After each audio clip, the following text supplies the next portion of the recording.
For more than 20 years, CTV has captured the moments that matter in our community.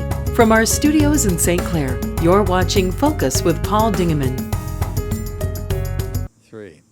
Welcome to another edition of the Focus program. My name is Paul Dingeman. As you can see, we are outside once again. The construction of our new studio in the basement of the lower level of the St. Clair City Hall is coming along. Fiber optics have been installed as of this week, and we are progressing. So we will be back in a studio format sometime soon. But this gives us an opportunity to see a friend by the name of Erika DeLange and hear all about pumpkin Palozza. Nice to see you. Nice to see you outside. That's right. It's we can only do this for another month or so, right. And then we won't be able to do that. We'll have to go back inside for sure. Yes, it'll be chilly. How many years ago did Gary Coase come up with an idea called Pumpkin Palozza? So 4 years ago, Gary and Laura Scotcha had the idea to try and break the record for most pumpkins carved simultaneously. And we attempted it that first year and fell a little short, but it was a lot of fun, so we thought, well, we're going to try it again.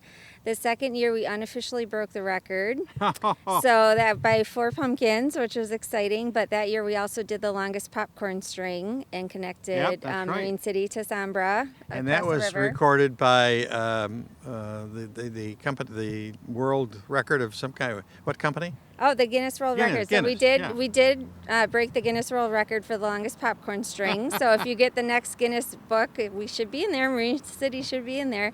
And so we did that. And then last year, it just became a fun event. We just wanted to get everybody out. Everyone enjoyed coming together, carving pumpkins. We have a kids zone in Drake Park. We have vendors.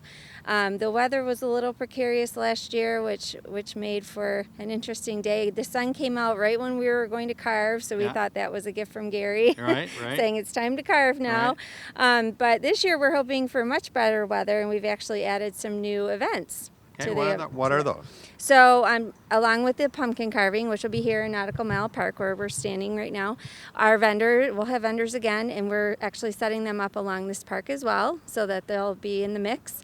The vendors will be open 12 to 4. Pumpkin carving starts at 4. And then in Drake Park, we'll have the kids zone again, but this year we're going to do a costume contest. So dress up your kids. We'll do a costume parade around the park at 2 o'clock, and then they'll do little prizes for best costume at that time. We also are going to do a pumpkin dessert contest. That will be held in the party room at the Sweet Tooth. That's a very appropriate place. Yes, a very good place. And they'll also have the bake sale there as well. The Lions Club is hosting a bake sale. So if you have an awesome pumpkin dessert recipe, make sure you check in and register for that and get your dessert over there. To my knowledge, our mayor, our chief of police, and our fire chief will be the judges. Okay. They're very excited about that. And then we also have a haunted forest this year, which will be in Civic Women's Park from 7 to 10. Wow. It is appropriate for ages 8 and up. So if your little ones love scary forests, then bring them out, and there'll be I believe it's $5 to do that. And then we also are going to appeal to our older audience this year and have a zombie pub crawl. So that's unique. I have not heard of one of those. Yeah, so we encourage people to come out and dress as zombies, but you do need to register online. The cost is $8. We'll meet at 6 o'clock at 300 Broadway, get a group photo, get your wristbands, and then to encourage safety that evening, we will ask that your group designate a zombie hunter, which will be our designated driver for that group, and they are free to participate, and whatever bars are participating will have a map and a list of what they're offering that night, and then we'll let them loose, let the zombies I've heard of Irish pub crawls, but not a zombie crawl. Yes, so it should be fun to see the pictures from the different places around town with the zombies roaming around Marine City that night. That's great. And then, of course, the park will be lit up. The pumpkins will all be lit up so people can come through and view the pumpkins, which is always a beautiful sight. Last year we had over 200 people carve, so it was a lot of fun. The park looked beautiful. So do you provide, they pay a fee to get a pumpkin? Where do the pumpkins come from? They come from Van den Bosch Farms. I thought so. Yes, they're one of our sponsors of the event, and as well as the Mariner and the Chamber. So you can go to www.pumpkinpaloozaparty.com to register for all of these events. There's spots for each one. And it's $7 to get a pumpkin and a carving kit like we've done in the past. Now, I come, and do you give me utensils, or I bring my own? You get the carving kit, and then you get a little battery-operated tea light to turn on when you're done, so at night the whole park will be lit up and it'll be beautiful. Then how soon after the event can I come pick up my pumpkin and take it home? Well, people, if they come from a distance that night, they're welcome to take their pumpkin with them. If you live locally and you'd like to keep it in the park to decorate for the evening, you can, and pick it up on Sunday the next day.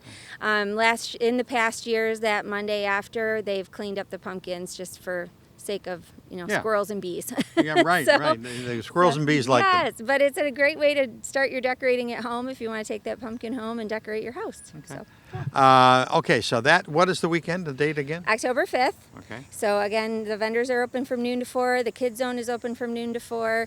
You'll also notice around town starting September 30th, we'll have decorated straw bales that businesses and families have purchased to decorate. We will have a straw bale contest. We have an independent judge. Oh, that's a new one too. I've never heard of a straw bale. We did it last year, and we had about 40 around town, and we're hoping to double that this year because it's just a great way to decorate our city. Yeah. And we do have an independent judge coming from out of town, so I won't reveal who that is, right. but they will come in and judge, and then we'll announce those winners for Best Business, Best Nonprofit, and Best Family Straw Bale Decoration at Pumpkin Palozza. Okay.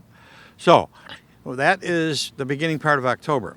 Yes. But what's the rest of the fall bring for the Marine City Chamber? Okay, well, after that, we have our Lighted Santa Parade, which is the last Tuesday of the month in November before Thanksgiving. That's been a really popular event. I've already started to get forms out for people that have participated in the past. But if anyone's interested in joining us, it's $5 per entry. Contact the Chamber. You can email us at chamber@visitmarinecity.com. Let me know you want information, and I'll get that to you. And then we also have Maritime Christmas, which Laura and I will come back later and talk to you more about. We're in the planning stages of that as well, but that's the first Saturday in December. Okay. A full plate, as they say, but it all begins the beginning part of October the 5th, I think was the date. Mm-hmm. It's called Pumpkin Palozza. Party, yes. It's a party. Party. Exactly. All righty. Have we missed anything? I don't think so. Okay. I think that's it. Yeah. Okay. Her name is Erika DeLange, and she is the Executive Director of the Marine City Area Chamber of Commerce.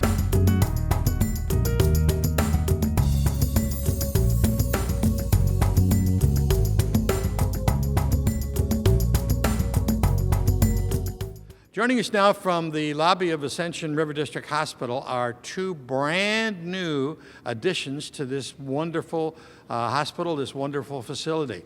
We've got Dr. Spizak, like tomato, and also Dr. Scully.